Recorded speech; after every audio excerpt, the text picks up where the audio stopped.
News24 நேயர்களுக்கு வணக்கம். நான் உங்கள் பவித்ரா சிவகுமார்.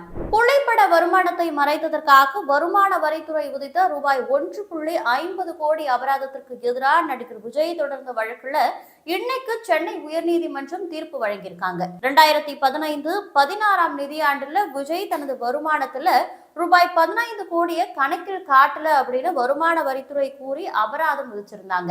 இதை எதிர்த்து விஜய் தாக்கல் செய்த மனு மீதான தீர்ப்பு இன்னைக்கு வெளியாகி இருக்கு. அரசியல் கட்சி தொடங்கி உள்ள விஜய்க்கு இந்த தீர்ப்பு ரொம்ப முக்கியத்துவம் வாய்ந்ததா கருதப்படுது. 2015ஆம் ஆண்டு புலிப்பட தயாரிப்பாளர் வழங்கிய ஆவணங்களின்படி விஜய்க்கு காசோலை மூலமா ரூபாய் 16 கோடியும் ரொக்கமா ரூபாய் 4.93 கோடியும் வழங்கப்பட்டதா வருமான வரித்துறை தரப்பு வழக்கறிஞர் வாதிட்டாரு.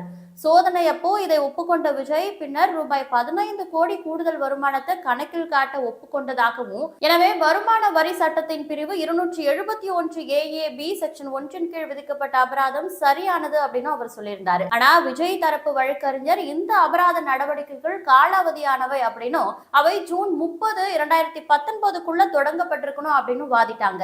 வருமான வரித்துறை இதனை ஜூன் 30, 2022ஆம் ஆண்டுதான் மேற்கொண்டதாகவும் மதிப்பீட்டு அதிகாரி கூடுதல் ஆணையருக்கு பரிந்துரை செய்த தேதியிலிருந்து தான் கால வரம்பு கணக்கிடப்படணும்னு அவர் சொல்லியிருந்தாரு. கடந்த செப்டம்பர் 30, 2015 அன்று விஜய்க்கு சொந்தமான இடங்கள்ல வருமான வரித்துறை சோதனை நடத்தப்பட்ட போது புலி படத்திற்காக 5 கோடி ரொக்கமா பெற்றதை விஜய் ஒத்துக்கிட்டாரு. வரி சிக்கல்களை தவிர்க்கிறதுக்காக அந்த ஆண்டுல மொத்தமா ரூபாய் 15 கோடி கூடுதல் வருமானத்தை காட்டவும் அவர் சம்மதிச்சிருந்தாரு. விஜய் தனது வருமான வரி தாக்கல் படிவத்துல ரசிகர் மன்ற செலவுகளுக்காக ரூபாய் 64.71 லட்சம் வரி விலக்கு கேட்டிருந்தாரு. ஆனா வருமான வரித்துறை இதனை நிராகரித்து அவரது மொத்த வரி விதிக்கத்தக்க வருமானத்தை ரூபாய் 38.25 கோடியா நிர்ணயிச்சிருந்தாங்க.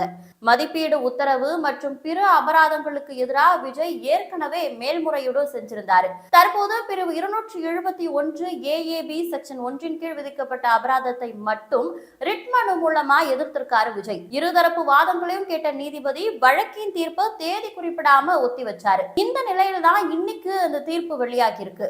அதன்படி புலி திரைப்படம் வருமானத்தை மறைச்சதுக்காக விஜய்க்கு வருமான வரித்துறை விதித்த 1.5 கோடி அபராதம் செல்லும் அப்படின்னு உயர்நீதிமன்றம் தீர்ப்பு வழங்கியிருக்காங்க. மேலும் வருமானத்துல 15 கோடியை விஜய் கணக்கில் காட்டாம மறைச்சிருக்கிறதும் உறுதியாகி இருக்குன்னு உயர்நீதிமன்றம் சொல்லியிருக்காங்க. தமிழக வெற்றி கழகம் அப்படின்ற ஒரு அரசியல் கட்சியை தொடங்கி இருக்க விஜய் தொடர்ந்து ஆளும் கட்சி திமுகவையும் எதிர்கட்சி அதிமுகவையும் ரொம்ப கடுமையா ஊழல் குற்றச்சாட்டுகள் குறித்து விமர்சித்து வர நிலையில சமீபத்துல நடந்த அவரோட கட்சியின் 3ஆம் ஆண்டு துவக்க விழாவில் கூட தாவேக 2026ஆம் ஆண்டு ஊழல் இல்லாத ஆட்சியை கொடுக்கும் அப்படின்னு பல கருத்துக்களை ரொம்ப ஆவேசமா பேசியிருந்தாரு.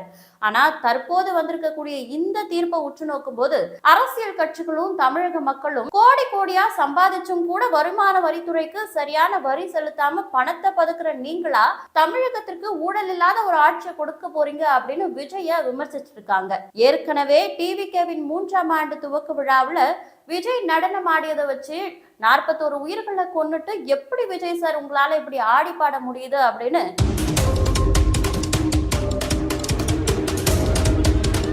எதிர்கட்சியினர் கடுமையா விமர்சிச்சுட்டு இருக்க நிலையில அவங்களுடைய விமர்சனங்களுக்கு தீனி போடும் வகையில இந்த தீர்ப்பு அமைஞ்சிருக்கு.